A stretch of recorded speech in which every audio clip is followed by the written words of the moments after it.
Bhagavate Vasudevaya.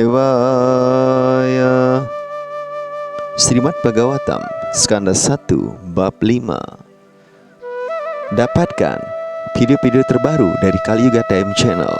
Kaliyuga TM Channel upload video setiap hari. Untuk Anda yang ingin berlangganan, silakan klik tombol subscribe di bawah video ini. Srimad Bhagavatam, Skanda 1, Bab 6, Sloka 22, lanjutan percakapan antara Narada dan Vyasadewa. Sloka 22. Sakritya darshitam rupam etat kamayate nagha matkam mahasanakai sadu sarvan mucanti recayan. Artinya, wahai orang saleh, engkau baru sekali saja melihat diriku, dan ini hanyalah untuk meningkatkan keinginanmu untuk mencapai kepadaku. Sebab semakin engkau ingin mencapai kepadaku, maka engkau akan semakin dibebaskan dari segala keinginan material. Penjelasan dari Yang Maha Berkarunia, Esi Bhaktivedanta Swami Prabhupada. Makhluk hidup tidak mungkin tidak memiliki keinginan.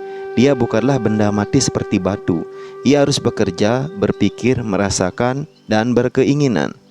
Tetapi apabila ia berpikir, merasakan, dan berkeinginan duniawi, ia menjadi terikat. Sedangkan sebaliknya, jika ia berpikir, merasakan, dan berkeinginan melayani Tuhan, maka berangsur dia dibebaskan dari semua ikatan. Semakin seseorang tekun dalam melayani Tuhan dengan cinta transendental, semakin ia merindukan hal itu. Itulah sifat transendental pelayanan suci. Pelayanan yang materialistik ada titik jenuhnya, sedangkan pelayanan transendental kepada Tuhan tak mempunyai titik jenuh maupun akhir. Seseorang terus bisa mengembangkan kerinduannya untuk melayani Tuhan dalam cinta yang rohani, dan justru tidak ada titik jenuhnya ataupun akhir. Dengan melayani Tuhan secara intensif, orang akan mengalami kehadiran transendental Tuhan. Karena itu, melihat Tuhan berarti seseorang sibuk dalam pelayanan kepadanya, karena pelayanan kepada Dia dan sosok pribadinya adalah identik. Seorang penyembah yang tulus ikhlas seterusnya melanjutkan pelayanannya kepada Tuhan dengan tulus. Tuhan akan memberikan petunjuk yang benar tentang bagaimana dan di mana pelayanan tersebut harus dilakukan. Tidak ada keinginan material dalam hati Narada, namun hanya untuk semakin mengembangkan hasratnya yang dalam untuk melayani Tuhan. Beliau disarankan demikian itu. Selanjutnya, Sloka 23. Sat sewaya digrayapi jata mayidridamatihi hitwa wadyamimang lokam ganta majanatam asi. Dengan melayani kebenaran mutlak, walau untuk beberapa hari saja, seorang penyembah akan mencapai rasan yang teguh dan mantap dalam diriku. Sebagai hasil, ia maju terus hingga menjadi temanku di dunia transendental setelah meninggalkan dunia material yang menyedihkan ini. Penjelasan: melakukan pelayanan kepada kebenaran mutlak berarti melayani personalitas Tuhan Yang Maha Esa di bawah bimbingan guru spiritual yang bona fide, yang merupakan media transparan antara Tuhan dan pengikut yang pemula.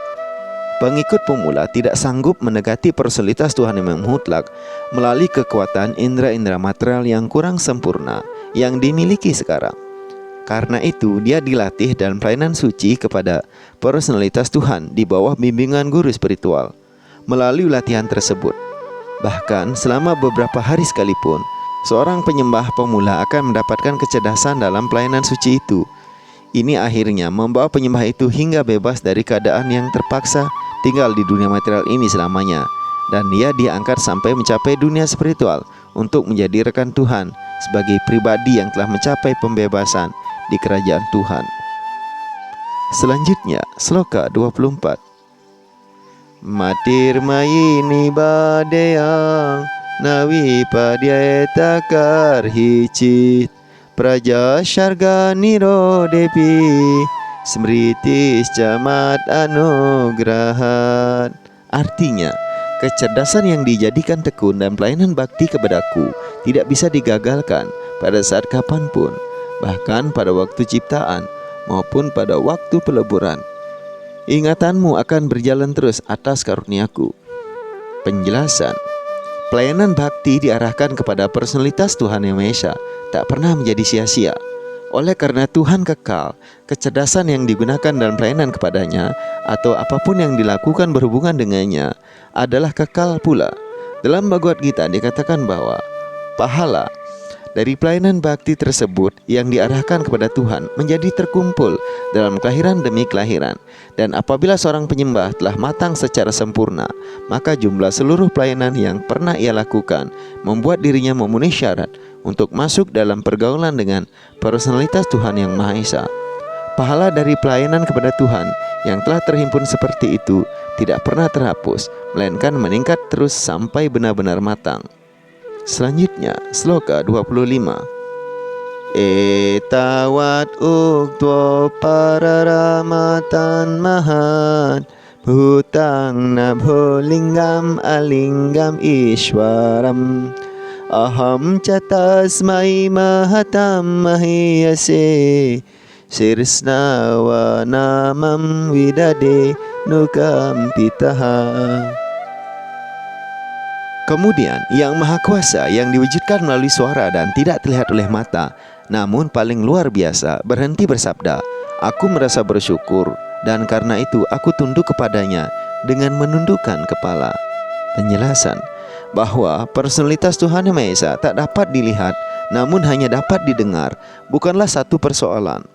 Personalitas Tuhan Yang Maha Esa menciptakan 4 weda dari napasnya, dan dia dilihat dan diinsapi melalui sabda transendental sastra Weda.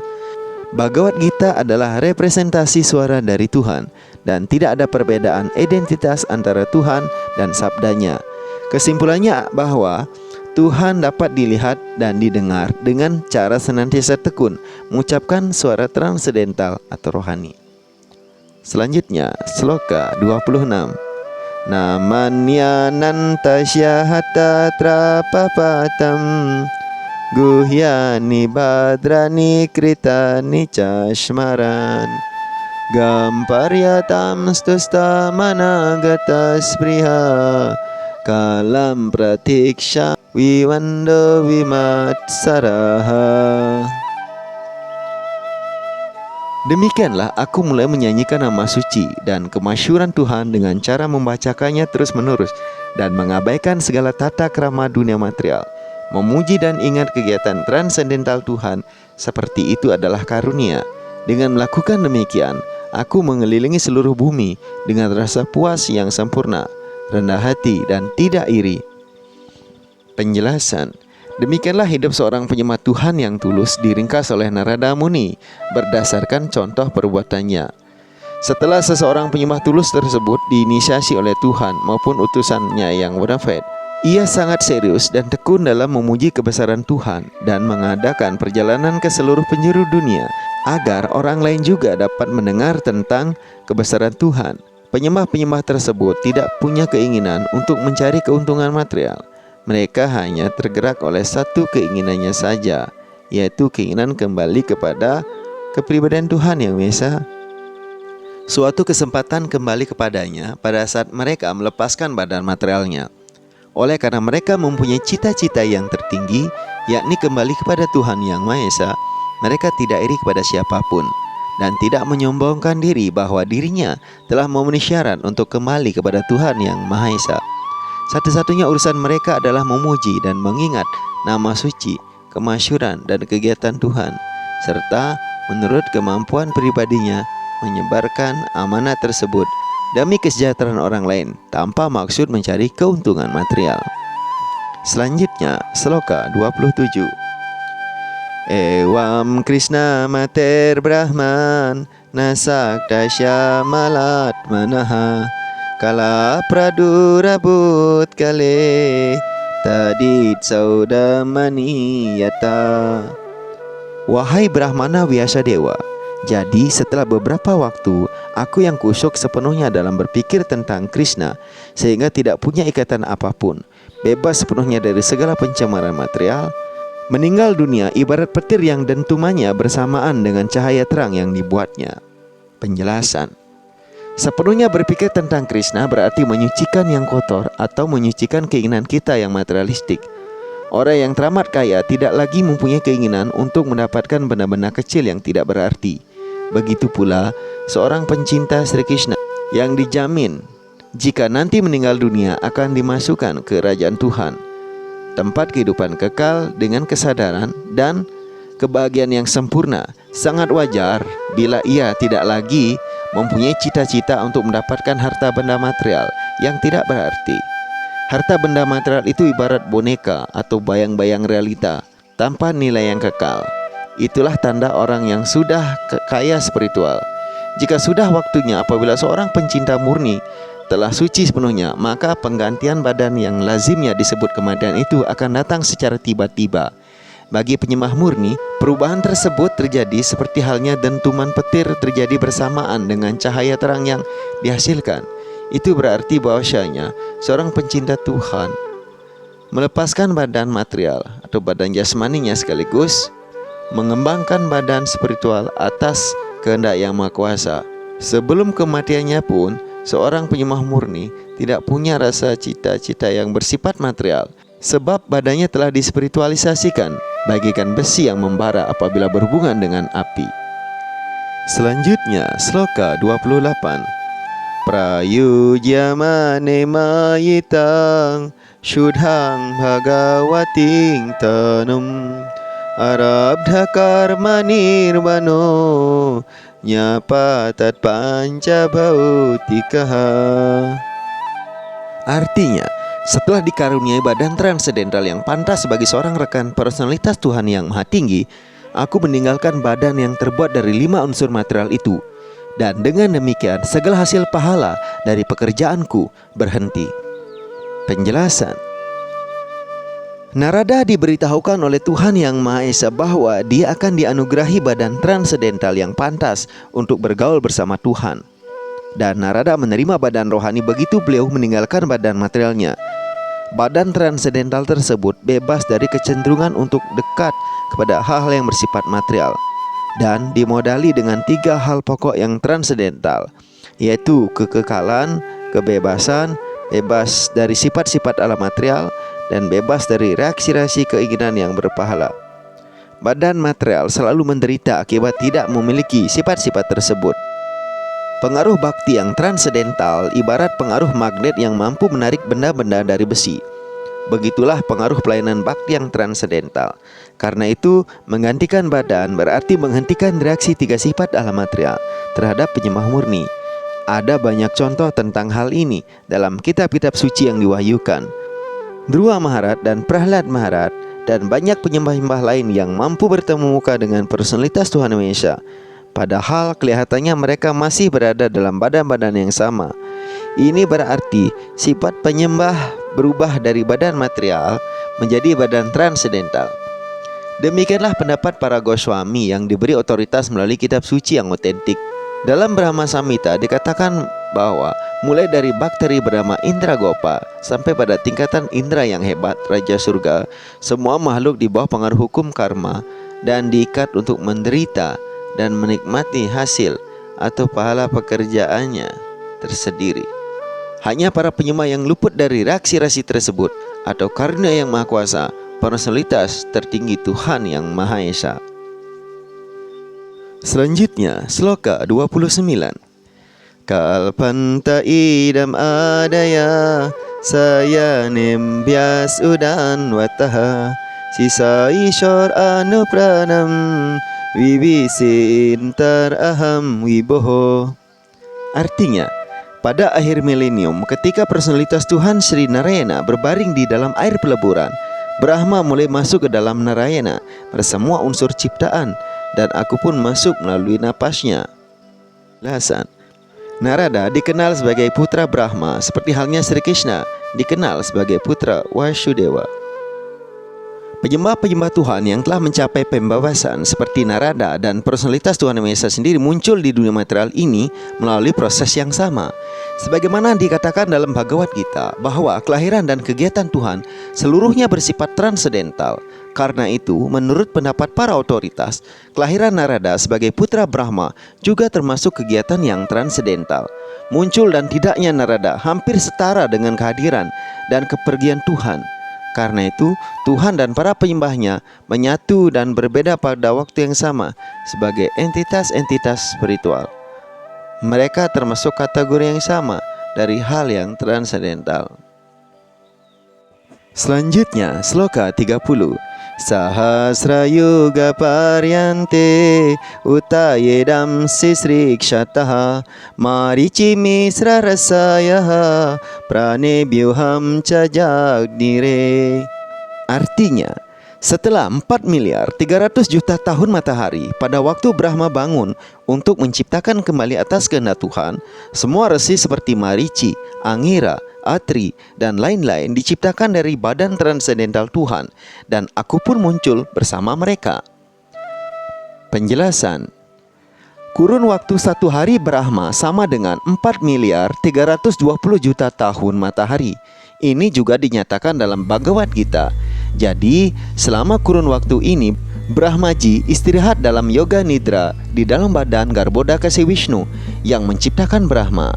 Jadi, setelah masa tidur Brahma berakhir, pada waktu ciptaan terjadi sekali lagi atas kehendak Tuhan melalui perantara Brahma, semua resi yang mulia muncul sekali lagi dari berbagai anggota badan transendental, dan Narada pun ikut muncul. Ini berarti bahwa Narada muncul dalam badan transendental yang sama, seperti halnya orang yang baru bangun dari keadaan tidur yang masih berada dalam badan yang sama. Sri Narada bebas selamanya untuk bergerak di segala bagian ciptaan Tuhan, baik yang bersifat transendental maupun material. Narada muncul dan menghilang dalam badan transendentalnya, yang bebas dari perbedaan antara badan dan roh, bukan seperti roh-roh yang terikat. Selanjutnya, sloka 31. Antar bahis calokam strin paryemyaks kandita vrataha anugrahan mahawishnur awigata gati kwacit. Artinya, semenjak saat itu atas karunia Wisnu yang Maha Kuasa, aku berjalan kemanapun tanpa ada batasnya, dunia transendental maupun dalam 3 bagian dunia material. Ini karena aku mantap seterusnya dalam pelayanan suci kepada Tuhan. Penjelasan dari Yang Maha Berkarunia Esi Bhaktivedanta Swami Prabhupada. Sebagaimana dinyatakan dalam Bhagavad Gita, ada 3 bagian ruang lingkungan material, yaitu Urdhva Loka, planet-planet tertinggi, Madhya Loka, planet-planet tingkat pertengahan, dan Adho Loka, planet-planet tingkat bawah. Di atas planet-planet Urdhva Loka, yaitu di atas Brahma Loka, ada lapisan-lapisan penutup alam semesta, dan di atas itu ada angkasa rohani. Luasnya angkasa spiritual tidak terhingga, berisikan planet-planet Vaikunta yang bercahaya sendiri dalam jumlah yang tidak terhingga pula. Planet-planet Vaikunta dihuni oleh Tuhan sendiri bersama teman-temannya, yang kesemuanya adalah entitas-entitas hidup yang telah mencapai pembebasan selamanya. Sri Narada Muni mampu memasuki semua planet tersebut, baik dalam ruang lingkup material maupun spiritual tanpa batas. Seperti halnya Tuhan yang Maha Kuasa, bebas bergerak secara pribadi di bagian manapun ciptaannya. Di dunia material, para makhluk hidup dipengaruhi oleh 3 sifat alam material, yakni sifat kebaikan, sifat nafsu, dan kebodohan. Tetapi Sri Narada Muni melampaui semua sifat material tersebut, sehingga beliau bebas berjalan kemanapun tanpa ada batasan. Karunia Sri Wisnu yang diberikan secara cuma-cuma adalah tiada bandingannya, dan itu dirasakan oleh para penyembah hanya atas karunia Tuhan. Karena itu para penyembah tidak pernah jatuh. Tetapi orang materialistik, yaitu orang yang bekerja dengan tujuan yang mendapat hasil atau pahala untuk dinikmatinya, dan filosof-filosof yang spekulasi, memang jatuh karena terseret oleh sifat-sifat alam yang masing-masing mempengaruhi dirinya. Para resi sebagaimana tersebut di atas tidak mampu memasuki dunia transendental seperti Narada. Kenyataan ini diungkapkan dalam Narasimha Purana. Resi-resi seperti Marici adalah otoritas dalam soal pekerjaan yang berpahala, sedangkan resi-resi seperti Sanaka dan Sanatana adalah otoritas dalam bidang spekulasi filosofis. Tetapi Sri Narada Muni adalah otoritas tertinggi dalam pelayanan bakti transendental kepada Tuhan. Semua otoritas agung di bidang pelayanan bakti kepada Tuhan mengikuti jejak Narada Muni yang tersusun dalam Narada Bhakti Sutra. Dan karena itu, semua penyembah Tuhan memiliki kualifikasi tanpa keraguan untuk memasuki kerajaan Tuhan yang bernama Waikunta. Demikian pembacaan Srimad Bhagavatam pada hari ini. Terima kasih telah ikut mendengarkan. Semoga hari-hari Anda penuh keberuntungan dan kebahagiaan. Semoga Tuhan selalu memberikan kesempatan untuk berbakti kepadanya. Sampai jumpa esok pada waktu dan kesempatan yang sama. Jai wanca kalpa terbiasya kripa sinibya waca patita nampa winebyo vaishnebyo nama-nama. Cekranta Srimad Bhagavatam Mahapurana ki.